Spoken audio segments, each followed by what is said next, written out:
বিসমিল্লাহির রহমানির রহিম। আসসালামু আলাইকুম। প্রথমে সবার প্রতি শুভেচ্ছা এবং শুভকামনা জানিয়ে শুরু করছি নবম এবং দশম শ্রেণী সাধারণ গণিত।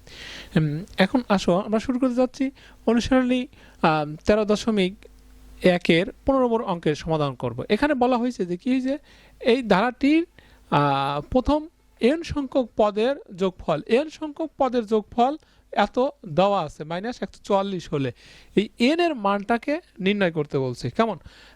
n এর মানকে নির্ণয় করার জন্য আমরা প্রথমে কি করেছি, প্রদত্ত ধারাটি দেখা যাচ্ছে একটি কি সমান্তর ধারা, যেমন এখান থেকে বিয়োগ করলে একটা থেকে একটা, প্রথম থেকে দ্বিতীয় বিয়োগ করলে পরপর সমান হয়, একই সংখ্যা আসে, এই জন্য এর একটি সমান্তর ধারা।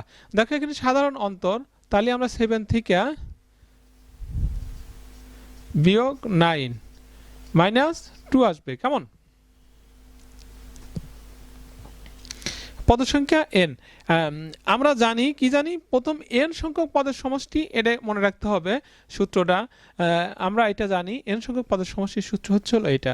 এখন আমরা এখানে যদি মান বসিয়ে দেই, তাহলে n সংখ্যক পদের সমষ্টিটা আমরা নিয়ে আসি, তারপরে দেখব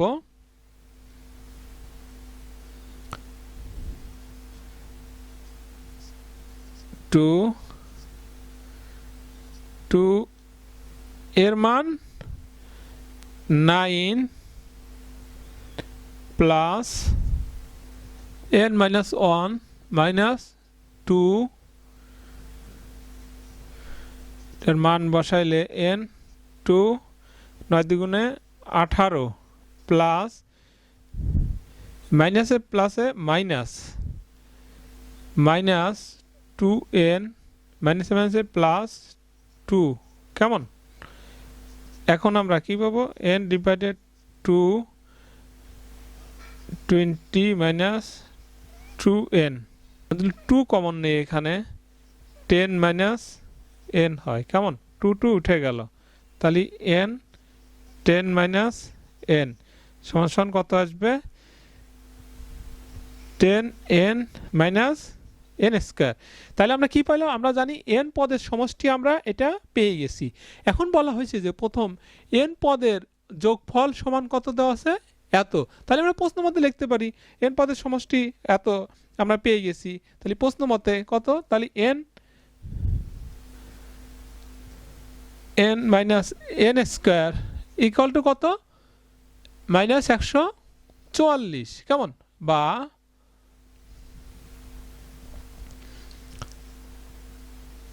n n স্কয়ার প্লাস এই সাইডে নিয়ে আসলে চিহ্ন চেঞ্জ হয়ে যাবে, 144 ইকুয়াল টু 0। তাহলে এখানে কি n square plus 10n plus 144, আমরা উভয় পক্ষে মাইনাস দ্বারা গুণ করে দিব। গুণ করে দিলে এই মাইনাসে এখানে প্লাস হয়ে যাবে, n স্কয়ার হয়ে যাবে, মাইনাস প্লাসে মাইনাস হয়ে যাবে, 10n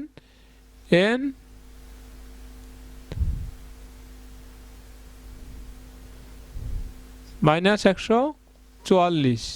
এখন এটাকে আমরা মিডল টার্ম ফ্যাক্টরিতে আমরা ভাঙবো, তাহলে কি হয়? ভাঙলে 18n plus 8n 144 equal to 0, বা n কমন নিলে n -18 প্লাস 8 কমন গেলে n -18 হবে, ইকুয়াল টু 0, বা n -18 n plus 8 equal to 0। এখন মান কোনটা হবে আমরা দেখি, যে হয়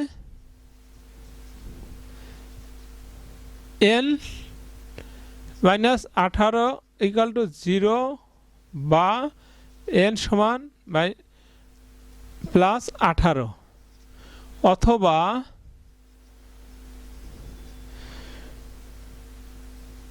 n প্লাস 8 সমান 0, বা n সমান -8। এখন তোমরা এখানে দেখতে পাচ্ছ n একটা হলো মান হলো 18 18, আর একটা আছে 8 -8। এখন মাইনাস এর পদ সংখ্যা কখনো কি হতে পারে না, -8 হতে পারে না। যার কারণে আমরা একটু লিখি n সমান -8 হতে পারে না, কারণ পদ সংখ্যা n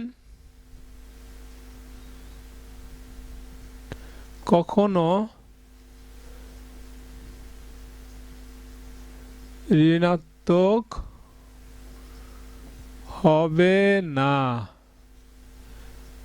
অতএব n সমান 18। এটাই আনসার। কেমন? আশা করি তোমরা বুঝতে পেরেছো। আমরা n এর মানটা পেয়ে গেছি।